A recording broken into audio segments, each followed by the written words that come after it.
choking me. It's history out of hand with police. Situation's critical. You'd agree, yeah. Hey, you agree.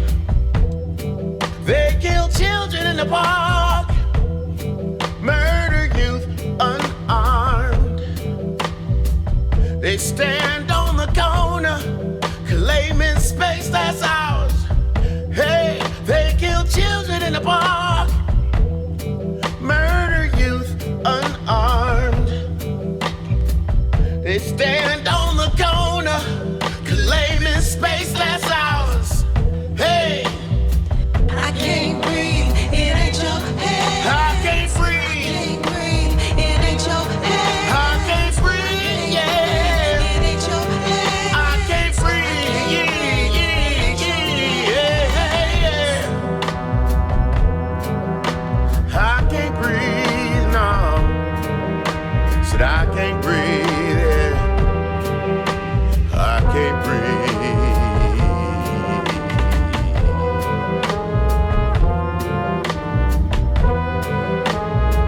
Hey, yeah.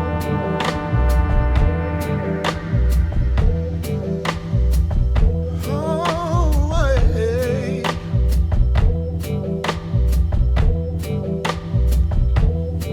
We want fire. We want fire. Burn it to the ground. Burn it to the ground. Can't wait no longer.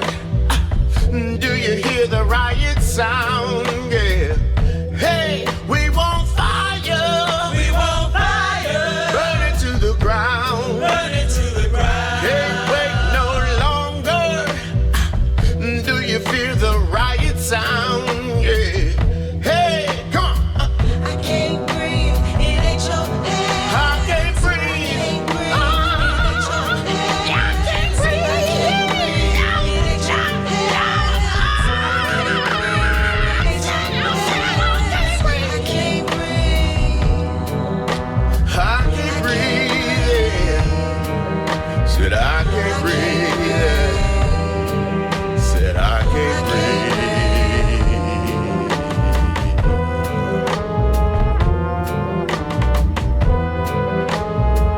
Hey, hey, hey.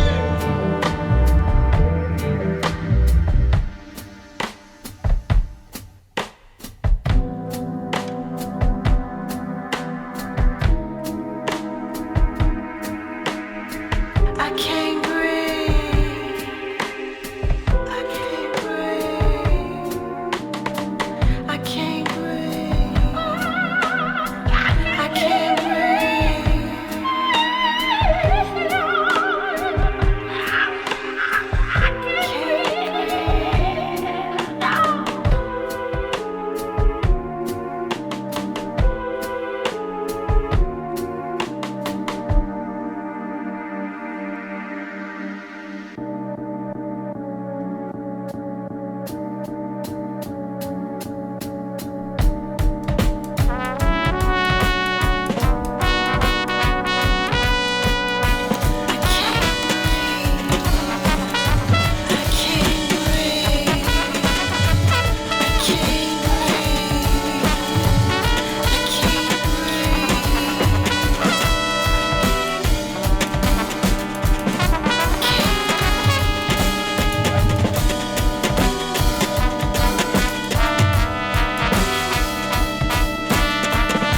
Welcome to everyone out there listening to WRUW-FM 91.1 tonight. This is Live from Cleveland. I'm Rachel H., host for our hour-long pre-recorded program this evening. To get more information about the show and subscribe for updates, download MP3s, and more, you can go to facebook.com/Live from Cleveland Radio or look us up on YouTube. Our channel is at WRUW-FM. The following views aired on the program tonight are only those of the show producers and their guests, and they may not necessarily reflect the opinions of WRUW-FM, Case Western Reserve University, its staff, or management. So far on Live from Cleveland at Home, we focused extensively on how COVID-19 has affected our local music community. From the bands to the independent music venues, music educators, nonprofits realigning their missions, and everything in between. Today, we're turning our attention to how adaptable Ohio musicians have been to help end police brutality and racism in the United States. After the murder of George Floyd by Minnesota police on May 25th, it was like a call to arms was sent out, and everything that solo artists, bands, and venues had learned to get their music out there during quarantine, they now turned to help organizations like Black Lives Matter, community bail funds to help protesters, and many more Black, Indigenous, persons of color focused nonprofits that we'll be discussing today, and sometimes we'll call them BIPOC groups. I hope for those listening at home tonight that this episode is a wake-up call in terms of the empathy that we are all capable of showing to one another, even if our political beliefs do not always align. Human beings are capable of so much positive change in the same way that we also have the ability to demonstrate racially motivated violence. Our guests on the show this evening have all rejected the former and have decided to use their voices to fundraise for change and to help as allies and peers in the Black Lives Matter movement. They all offer some great advice as to what people at home can do themselves. To begin the program today, we heard one of my favorite songs by Mourning a Black Star. That was Garner Poem from their 2018 album, The Garner Poems, released by Don Giovanni Records. The first person we'll be talking to is Robin Blake of the Robin Blake Sound Experimentt. We've hosted Robin and his ensemble several times over the years on Live from Cleveland. They're one of my favorites. Normally, we usually have them on right before Creation, their annual fundraiser, which is now in its 4th year.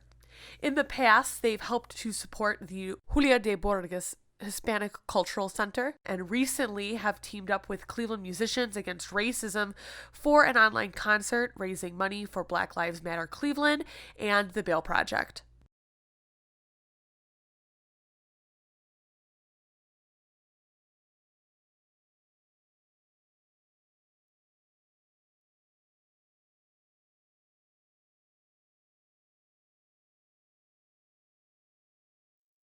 My name is Robin Blake, and I am a member and founder of the Robin Blake Sound Experimentt.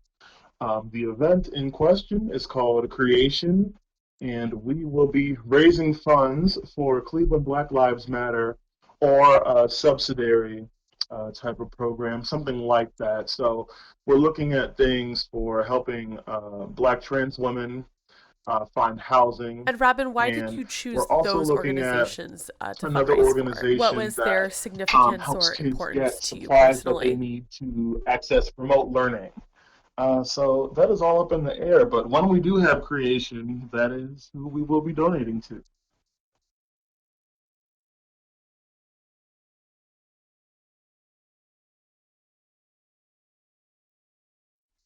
Just the way things are going currently, I think there's been a major shift in consciousness where I think more people are sort of getting on the wave, for lack of a better word.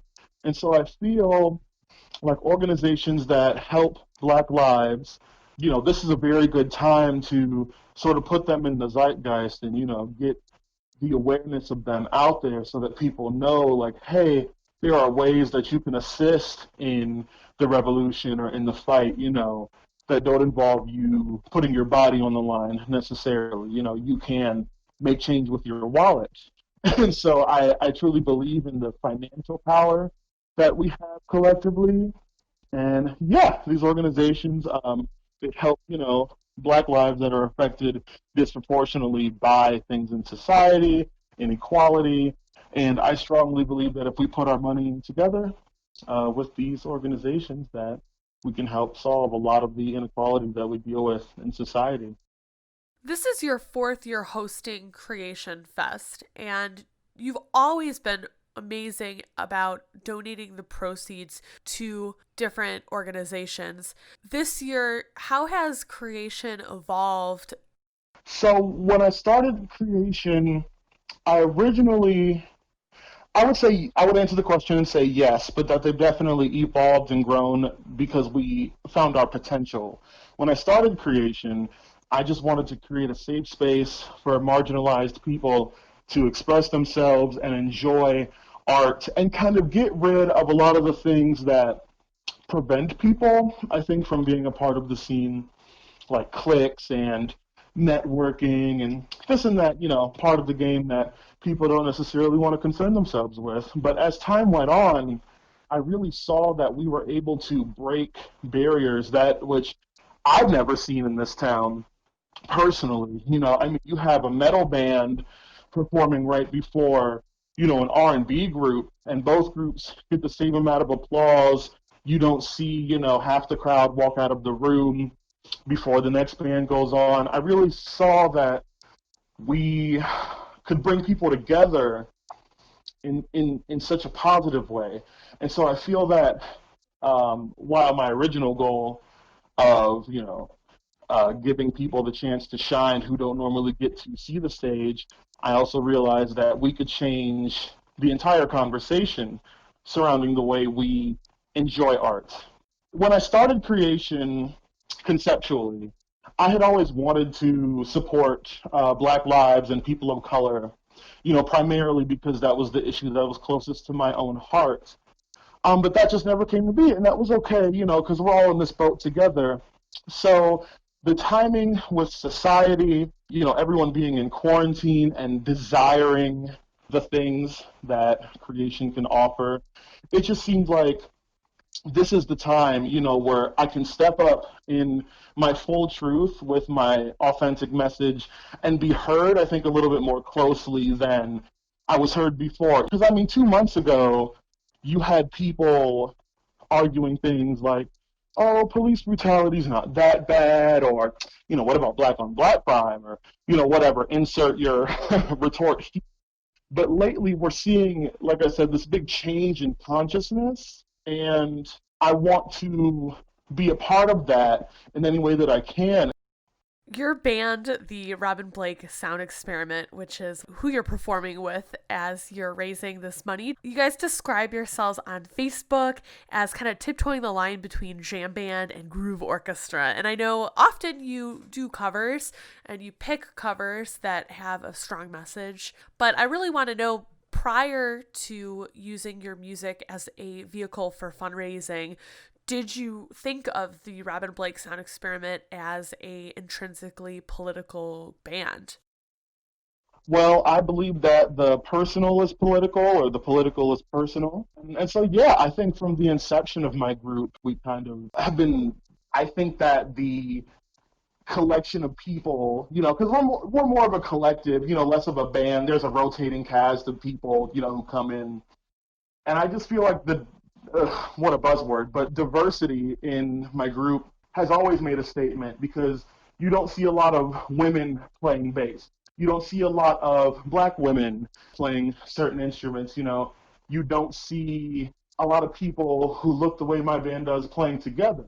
My lead singer being a drag artist, I have heard through the grapevine, of course, that that really gets people talking and shatters expectations. And I do believe all of that is political, just because we're saying that the barriers that we've created in society based upon how people look and act and express themselves, they're just that, they're barriers that don't need to be there and don't actually even exist.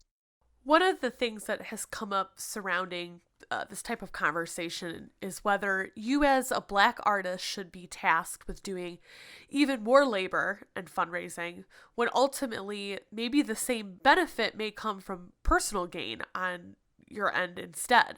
So why did you feel that it was still very important to fundraise right now for Black Lives Matter as a Black artist? I do, believe that Black people have done enough work, and it's not necessarily our job to raise money or educate people, but, I feel that it's our calling as artists to not only heal, but to move people to action. I really think we can change the world, and I just feel like that's part of what I'm doing. Playing music is fun, this and that, but I don't like attention. I have no interest in fame or recognition for making music or playing an instrument. But if I can make people feel good and I can use my voice and my skills to help change society, then I don't see why not. Robin, I know, especially being a white person, that I have also been looking for ways to be a better ally to my Black friends and Black musicians. What kind of advice would you give people that are looking to help support the Black community, or for white musicians trying to help at this time? Well, I would say the number one thing is that if you are a white musician in Cleveland, who benefits from the music of the African diaspora, spoiler alert, pretty much everything, you must use your voice to speak up. I've seen some folks around town that I've heard play some, covers of some songs, and then I see that they don't have anything to say about Black lives, and I'm like, really interesting that you're willing to profit from, the work of our people, but you're not willing to actually stand up and use your art in defense of that culture.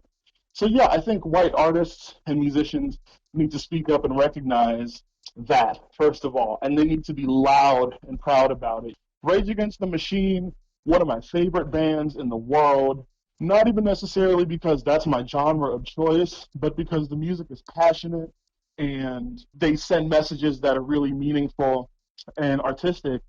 And I feel like a lot of white artists have the resources to not only reach more people, but to spread their message more effectively. So I think they need to include that as a part of their message. Where can people who are eager to support creation as well as help you fundraise for these amazing organizations go to do so? Okay, yeah. Well, the Robin Blake Sound Experimentt, you can find us on Facebook, Instagram, and YouTube, all under Robin Blake Sound Experimentt. You can find Creation on Facebook and Instagram. On Instagram, it's creation_216 or creation.216. But try both, and I guarantee it'll come up. Soon I'll have a website for Creation where people can go and RSVP for events, look at past events. A great resource, I think, for people who want to get invited is honestly Google. Google is your best friend. Any question you have regarding race relations can probably be sufficiently answered on Google before you take it into the public realm. But as far as supporting Black lives, definitely check out your local grassroots Black Lives Matter chapters. They are doing the work and they are trying to help make this happen. If you are into books or audiobooks, definitely check out So You Want to Talk About Race and White Fragility. I think are two great books that everybody, even Black people, can benefit from reading and learning. Besides using your dollars, making donations, you need to change your mind from the bottom up. So you need to do the work, educate yourself, examine your biases, and then share that discourse with other people. And I think that's the best thing you can do is, just be willing to listen and willing to change. I want to thank Robin Blake again for offering his words of advice. Next, we're going to be talking to Zach Germaniuk, who is in fundraising Pillärs. He has a very unique point of view on fundraising. Thank you so much, Robin, for being on Live from Cleveland today. We will hear more from him. Yeah, no problem. Thank you for this using brief your music voice, break. and I appreciate the opportunity.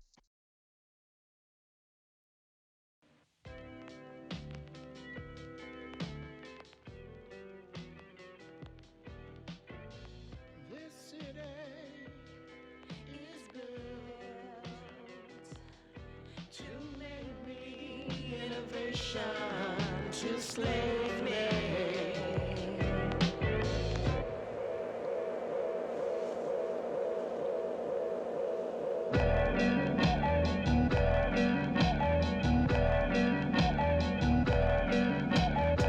The tall buildings are prison.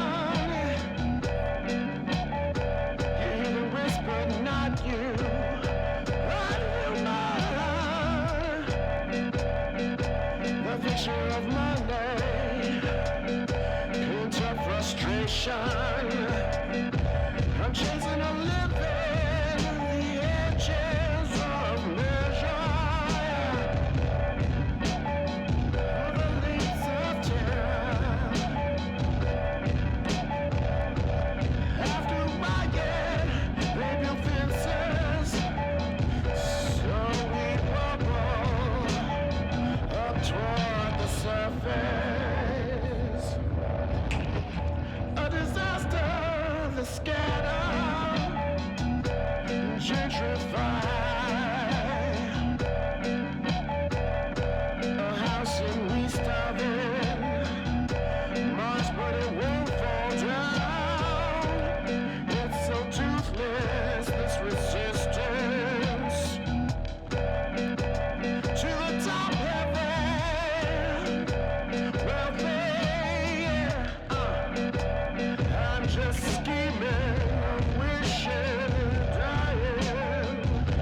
My name is Zach Germaniuk.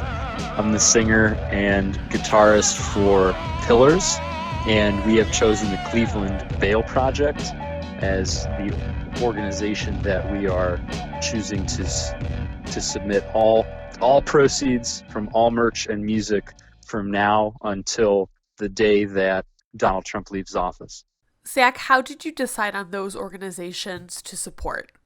So, I kind of have a unique perspective because in addition to being a musician, I'm also a practicing attorney. And for me and for the band, supporting the Cleveland Bail Project, it seemed like that would be the organization that could have the most immediate impact. So many of the issues and everything that's being discussed are systemic, which means that these are institutions that have grown and developed over literally centuries, and that's not going to be erased in a couple month period.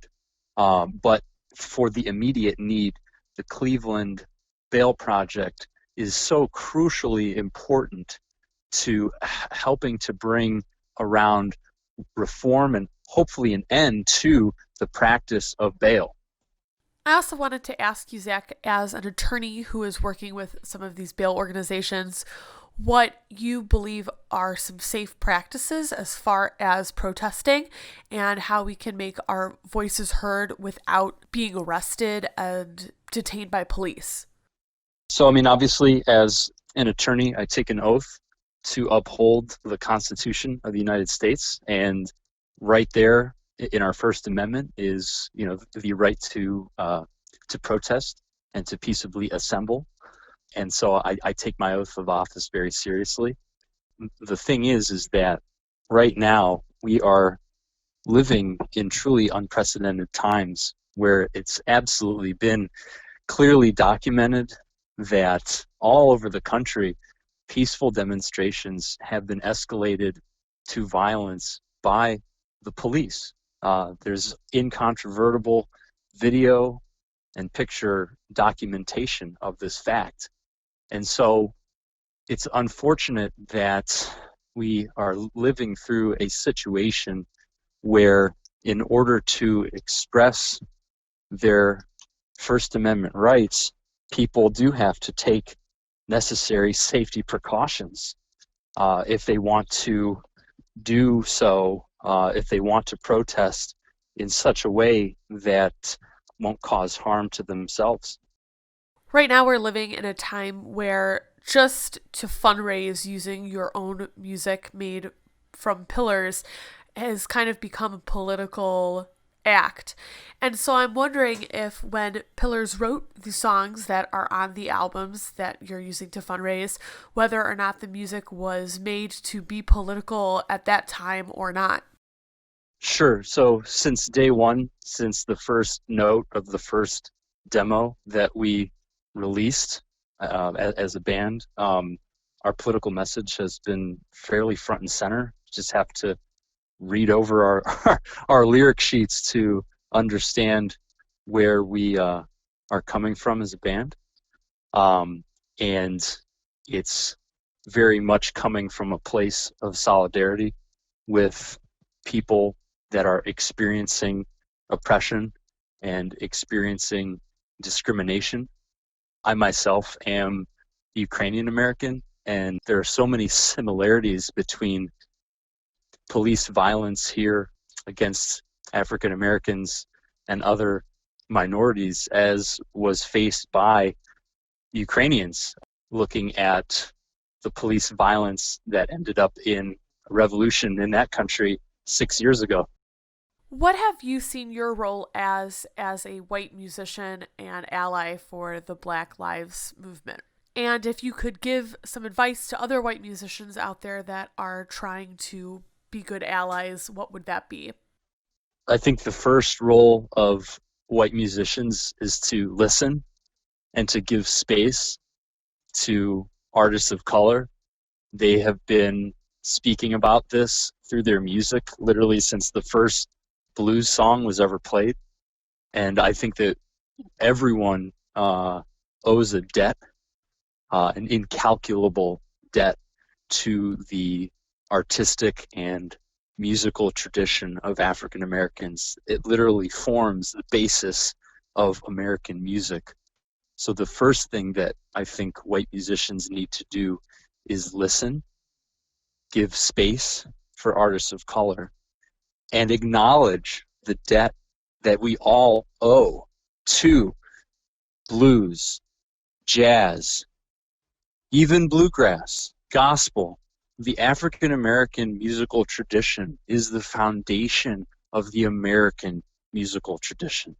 And we need to honor that. And we also need to look very, very closely at our own musical communities and see where we as a community can improve, making sure that bands of color, artists of color have space at shows, making sure that fans of color feel safe and welcomed at concerts and events. Those two things right there are tremendous, tremendous things. And then thirdly, we need to speak out. We need to speak out because of what we're seeing happen in our country. Lastly, where can people go to find more information about Pillärs, as well as perhaps make a donation in order to support the organizations that you are supporting through your album and merch sales? Sure. So I would direct people to either Bandcamp, or we have partnered with regional record label Solar Funeral, and all of the proceeds from our record sales, merch sales, all of that will be donated to the Cleveland Vale Project. And we will be providing a monthly receipt, I guess you could say, at the end of each month. I want to thank Zach Germaniuk from the band Pillärs so much for taking some time out to talk to me about what their band is doing in order to fundraise for the Cleveland Vale Project, and also taking time out of his busy schedule. He has been completely inundated with work at the moment, so thank you so much, Zach. Sure. Hey, it's my pleasure, and support and solidarity to everyone out there. Next, we talked to local musician Liz Kelly about how she's been using Facebook live streams to raise money and use her platform to give the Black Trans Protesters Emergency Fund a boost.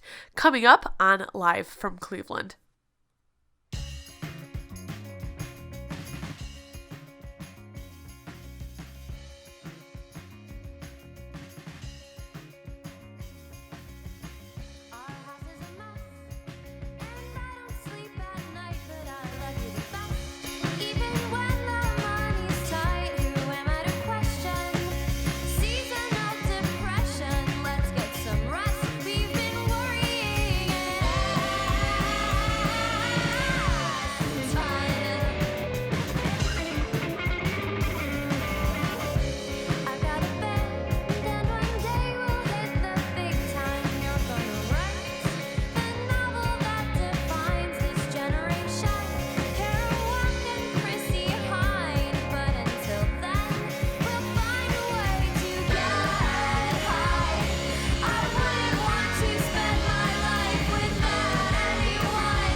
My name is Elizabeth Kelly. I play solo under Liz Kelly a lot more now that I'm doing the Facebook live stream shows. I'm also part of a band and have been part of a band called the Village Bicycle for about 8 to 9 years. So I have fundraised via these live stream shows for Black Lives Matter and also for the Black Trans Protesters Emergency Fund, which is organized by Black trans femmes in the arts. First off, Liz, thank you for joining us today. Can you tell us a little bit about why you chose those two organizations to fundraise for? Well, Black Lives Matter, I think, is an organization that needs constant support. It's an organization that I have donated to, but I think that's just one that I think I could fundraise for all the time because they need constant support. And then Black Trans Femmes in the Arts, the Protester Emergency Fund, I just really felt like the safety of trans people, and especially Black trans women, is a really important, big issue. And right now, because there's so many people in the streets, Black trans protesters are a lot more at risk for violence against them. And as a population that's already very at risk the most at risk for violence against them, it just really, I thought, was very important to support them in this time especially. Black Lives Matter is a little bit of a more well-known organization, but as far as the Black Trans Protesters Fund that you raised money for, how did you go about doing the research to find that specific organization to donate to? Well, I actually found mine. So, I crowdsourced a little bit, and I did some personal research, Googling about Black trans organizations that need support. But I was really specifically looking for this type of thing, an emergency fund for protesters right now. But there are a lot of really great organizations that are out there doing the work. I also have help from people who, when I was crowdsourcing, sending me links and giving me leads to go on. Eventually, I settled on this one because somebody else shared it, and they said, I'm donating $25 to this organization. Who can match me? And so I did my match donation, and then I thought, wow, this is exactly what I was looking for my birthday fundraiser. So I really kind of lucked out there. You're one of the only musicians that I've talked to for this specific episode of Live from Cleveland who has used live streaming as a way to fundraise. Can you tell me a little bit about why you picked a live stream performance versus like merch sales or anything like that in order to raise money? The reason I chose the live streams there are a few reasons. One, for me, I think that's the best way to reach the most people. It's the most convenient way to reach the most people, unfortunately, because I hate Facebook. It's still right now, especially when people are in their homes, the most convenient method of reaching people. I didn't want to do a fundraiser through Facebook. I know that that's an option. And because I want Facebook to die, I don't want to support it in any way. But Facebook actually gets like tax breaks and kickbacks for fundraising that is hosted through the platform. So I didn't want to do that, but I did want to reach people through Facebook for the reasons I stated already. So what I did was I started each of the live streams. I had done a few before through like different types of virtual music festivals that were happening during like right at the beginning of the pandemic when everybody was home, and got familiar with it that way. And when I was doing my fundraising, I would start each of the broadcasts by just talking a little bit about why I was there, what I was doing, how to donate, and then speaking the names of the human beings who we've lost to police brutality and white terrorism this year. Did you feel that prior to this, the music that you were performing as Liz Kelly was intrinsically political, or do you think that it took on a new political meaning during this time as you were using it as a vehicle to fundraise? Honestly, you know, I see people all the time say musicians shouldn't dip their toes into politics. It's not your place. I do actually, I think some of my music over the past few years particularly has evolved into being more political and having more of a statement based message behind it. So yeah, in some ways, yes, I do think it was political before this. My next question is, as a white musician, what you felt your role was in order to perform some sort of allyship to the Black community here in Cleveland, as well as through all of this research that you've done about these organizations and kind of putting yourself out there, doing the work. What were some things that you've learned in the process? Whew. Well, I was actually anticipating a question like this, and even just hearing you say it just now, it's like, wow, that's just such it's a really big thing to think about, is how what my role as a white musician in all of this is, as a white person in the liberation of Black people. And I was recently invited into a Black space where an artist of color was creating a video, and she wanted to really create unity. And she asked, this is a time of mourning, this is a time of grieving, and for the white allies here, this is a time of listening, and she gave space for the Black people who were there with us to kind of speak about their experience, to grieve, and to also talk to everybody. And one person said, guilt is not a helpful emotion right now. Guilt is not helpful to further our cause. What we need from you now, we need your physical presence. We need you to listen. We need you to be quiet in Black spaces. And when you're not in Black spaces, we need you to speak up. And that was really powerful to me.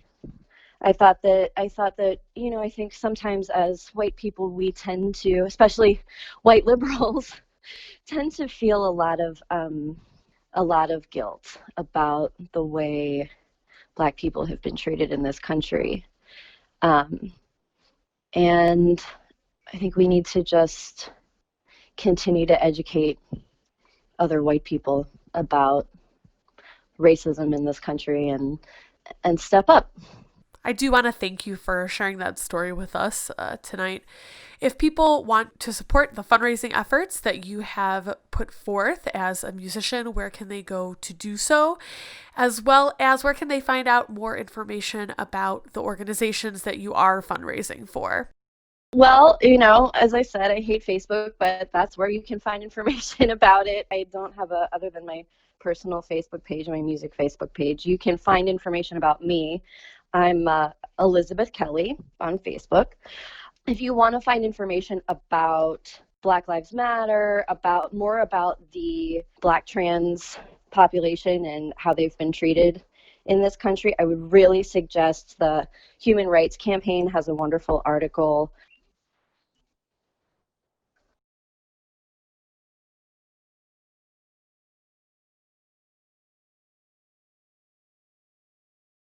Okay, yeah, so, okay, great. So, yeah, I think the Human Rights Campaign is an excellent resource for anybody. And Liz has sent that to us, and we're going to post it on our Facebook page. Black Lives Matter always has Live from Cleveland Radio, information about events coming up and ways you can donate and other ways you can help too. So that's a really good resource for people.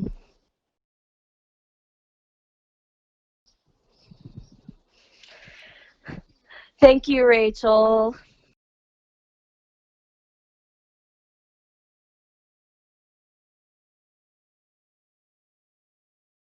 Thank you, Liz, for all of those, and thank you for coming on Live from Cleveland to talk to me about this important issue today. finally, tonight, to wrap up today's episode of Live from Cleveland about fundraising for social justice and change, we're going to talk to a band out of Columbus, Ohio, which is having some similar issues to Cleveland as a city, who ultimately wants to see widespread change, such as defunding the police and the ability to exercise our right to protest safely. We talked to Darrell, who is a member of the Columbus-based hardcore band Minority Threat. The band is made up of 4 Black members, and we talked to him a little bit about what has been going on down in Columbus, as well as how they are donating all of their proceeds from Bandcamp sales to Cleveland Black Lives Matter, as well as the Freedom Fund. Both organizations provide jail outlet support for those seeking help. That's next here on Live from Cleveland.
My name is Darrell. I play in a band called Minority Threat.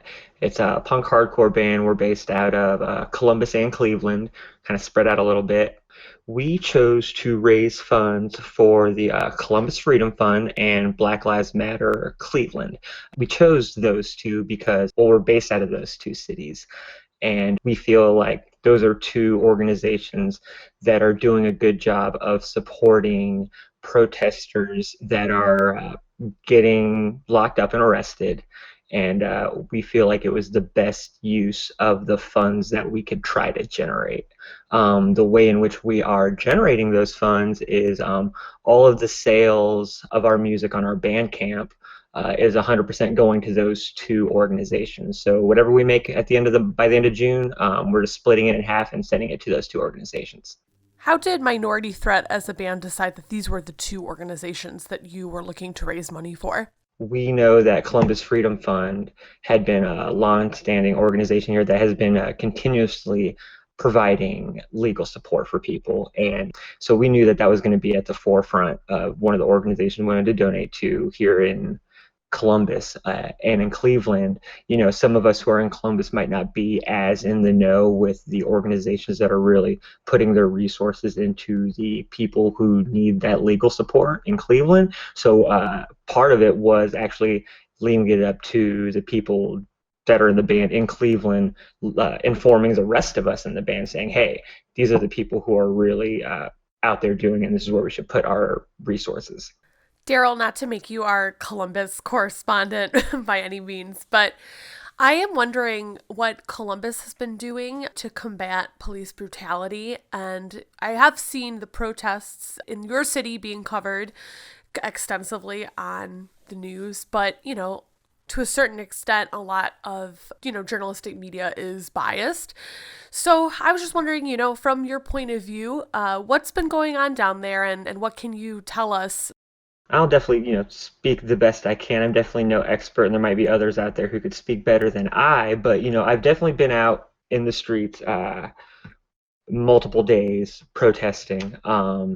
Overall, there was a huge amount of people showing up for at least a solid week straight. Like you could count on like hundreds to thousands of people being out at the State House and just marching throughout the city. And it was very, I was proud. And I don't want to say I was surprised because whether or not I was aware of it, like there's always been people putting in the work. But just to see so many people keeping up the same high level energy for so long really meant a lot. And it just kind of made me excited to see where things are going to continue to go. Now, there was, I would say largely, like it's all peaceful protests, and things were really, unfortunately, only getting agitated when it came to the Columbus Police Department, their presence when they were around. But when they were nowhere to be seen, there was really no issues at all. There's a lot of groups out here putting in work. Some are new, some have been here for years putting in work. So it's great to see, a lot of people show up. And as time has gone on, one thing I thought is interesting that I've seen that I personally never really experienced before was seeing the different groups that are out here putting in work, the approach, and then also like how the different groups are approaching and handling each other's methods of how they want to handle the protest, because there's definitely differences in that. So there's been a lot of really interesting things to take into consideration as these have been going on. Would you say that Minority Threat's songs were political in nature prior to being used for fundraising for these organizations? I think that the music itself was intrinsically political, even if we weren't talking about topics that people might have seen as political. I think that our viewpoint as being Black people in a band, that no matter what, it was going to have that viewpoint. I think that it is definitely more energized and charged right now, kind of in the context that any actions that we are taking right now as far as like generating funds and stuff, and our just the way that we're thinking about things, it's all going towards political causes. Before, it was one of those things where it's kind of like, well, we know what we're going to talk about and we'll let the music speak for itself. But now I feel like we're actually trying to embrace that we have a platform that we might be able to use better than we have previously. So we're really trying to maximize that aspect. With this particular instance, it just seemed like it was the most effective way for us collectively to provide support with, I guess, like the quote unquote platform that we have. Whenever we play, a lot of times, like when we play live, there's not a lot of talking in between songs. You don't hear us preaching. We pretty much get up, play our songs, let the music speak for itself, the lyrics speak for itself, and then we're done when we do our thing. But like I said, with things that have been going on, we're trying to really embrace the platform that maybe we didn't realize that we had previously. So really, it's just kind of, figuring out what and it's ever evolving, figuring out what we can and cannot do. But, really, I don't think that any of us would even see this as labor. I think it's just something that we see that we have to do. It was never even a question of like, is it too much? Are we doing labor? Was never even like a thought that crossed our minds. It was just like, okay, this is what's going on. How can we help out our cities?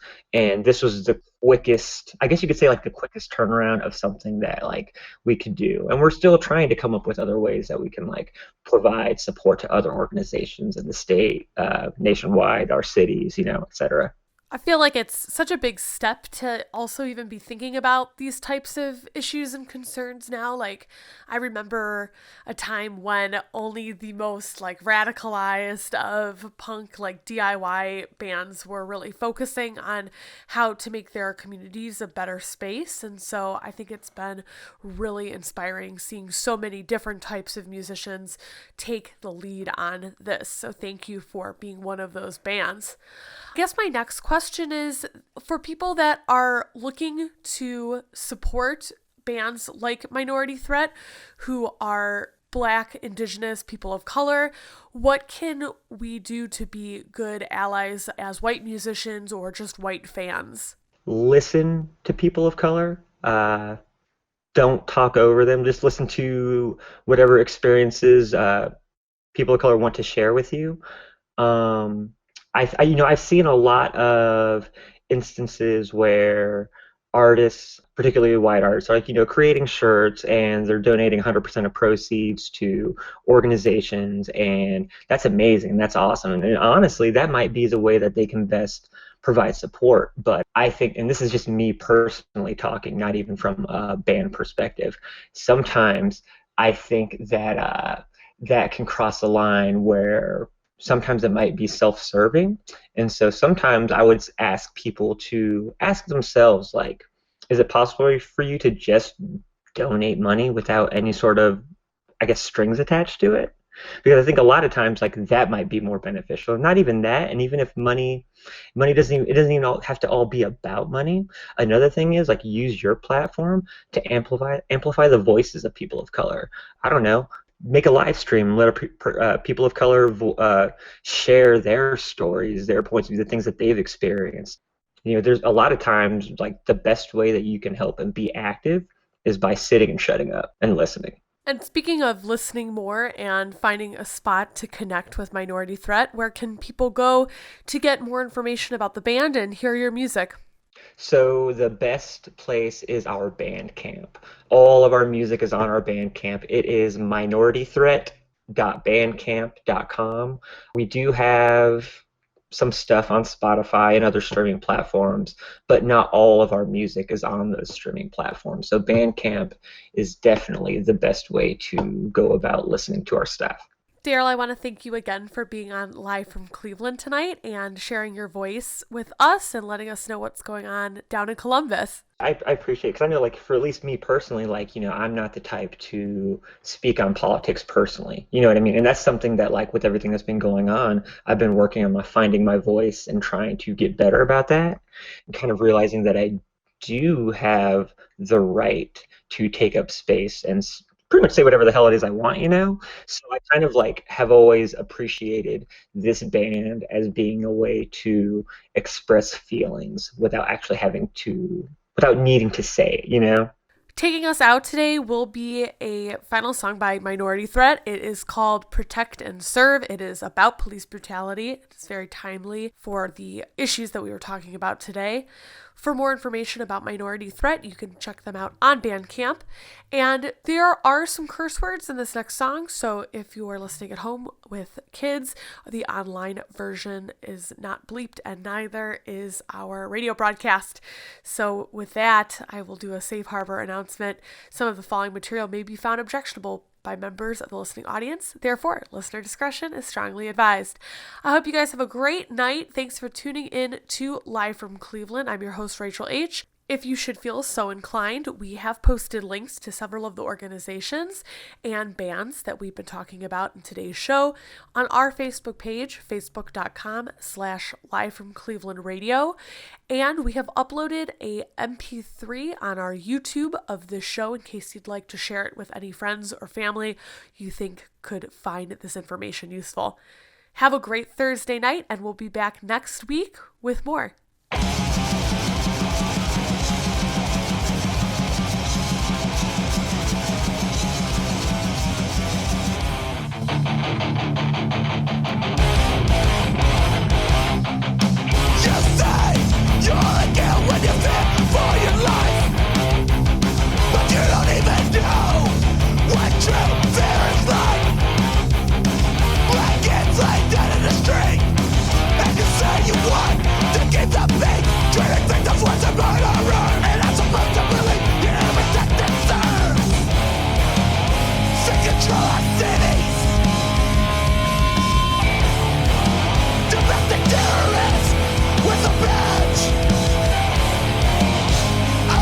Your power through intimidation.